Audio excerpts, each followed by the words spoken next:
오늘은 혈당 스파이크에 대해서 이야기를 나눠보려고 해요.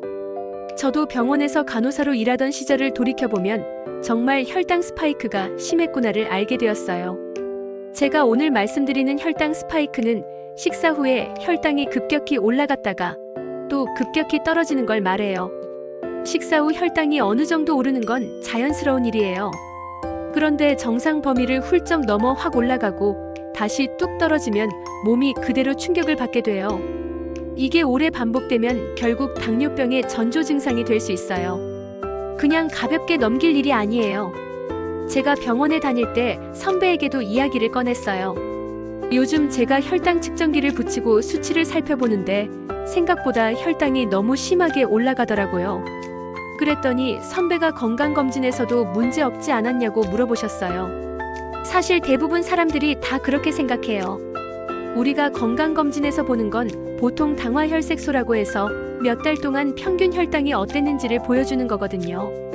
평균적으로 당이 높지 않으면 당화혈색소도 안 높게 나와요. 공복 혈당도 마찬가지예요. 검진 전날 야식도 안 먹고 금식하고 가니까 당연히 공복 혈당이 낮게 나오죠. 그런데 제가 며칠 동안 혈당기를 달고 체크하면서 그동안 겪었던 증상들이 다 혈당 스파이크 때문이었구나 하는 걸 깨달았어요. 정상적인 혈당 그래프는 공복일 때 낮고 식사 후에 적당히 올라갔다가 서서히 내려와요. 그런데 혈당 스파이크는 식사 직후 혈당이 확 올라가서 아주 높은 상태로 유지됐다가 급하게 떨어져요. 식사 후에 혈당이 크게 오르면 내려갈 때 충격도 그만큼 크더라고요. 저는 식사하고 나면 졸음이 정말 심했어요. 운전대를 잡으면 위험할 정도로 쏟아졌어요. 급격하게 무기력해지고 머리가 멍해지고 집중도 안 되고 약간 구토감도 오고 은근한 두통이 같이 왔어요. 이런 증상들이 혈당 스파이크의 전형적인 신호라고 해요. 혹시 이런 경험 있으시면 꼭 한번 의심해 보시면 좋겠어요. 식사 후에 어지럽거나 무기력하거나 졸음이 계속 오면 혈당 스파이크일 가능성이 높아요. 저 같은 경우는 식습관이 너무 불규칙했어요. 식사를 급하게 하고 탄수화물을 많이 먹고 야채는 잘 안 먹고 믹스 커피를 자주 마셨어요. 식사 후에도 바로 움직이지 않고 자리에 앉아 있는 생활을 반복했어요. 이런 것들이 결국 다 원인이었어요.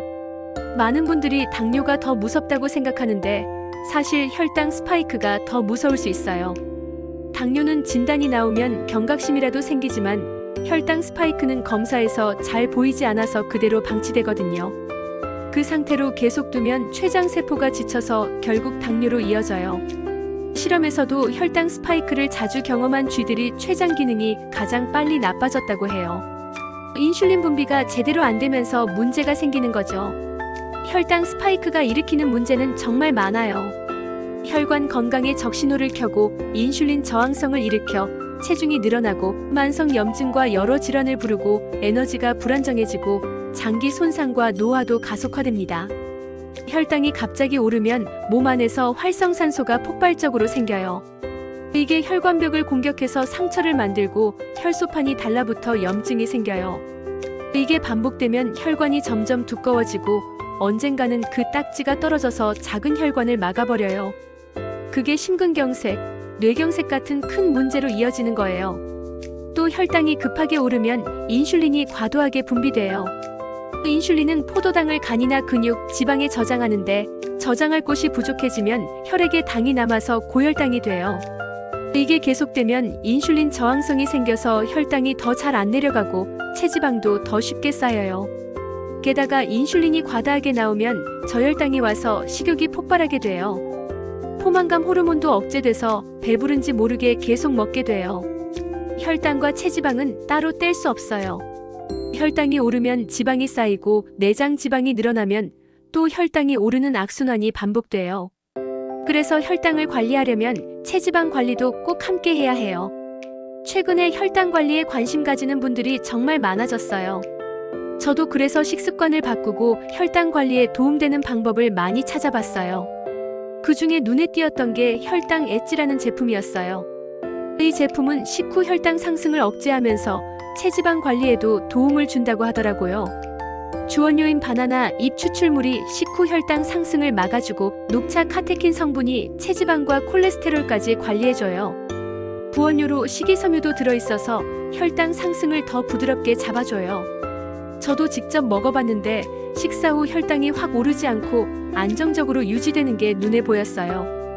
특히 저녁 식사 후에 효과가 정말 크게 느껴졌어요. 혈당이 안정되니까 무기력감도 거의 사라지고 하루 컨디션이 훨씬 달라졌어요. 몸이 가볍고 머리가 맑아지니까 일도 더 잘 되고 작은 일에도 의욕이 생겼어요. 저처럼 식습관이 불규칙하거나 탄수화물을 많이 드시는 분들, 건강하게 다이어트를 하고 싶으신 분들, 콜레스테롤과 혈관 건강까지 챙기고 싶으신 분들에게 이 제품이 큰 도움이 될 거라고 생각해요. 무엇보다 건강이 우리가 하는 모든 일의 기초예요. 몸이 무너지면 마음도 지치기 쉬워요. 건강하게 몸과 마음을 챙기면서 더 에너지 넘치게 도전할 수 있었으면 좋겠어요. 오늘 이야기 들어주셔서 감사합니다.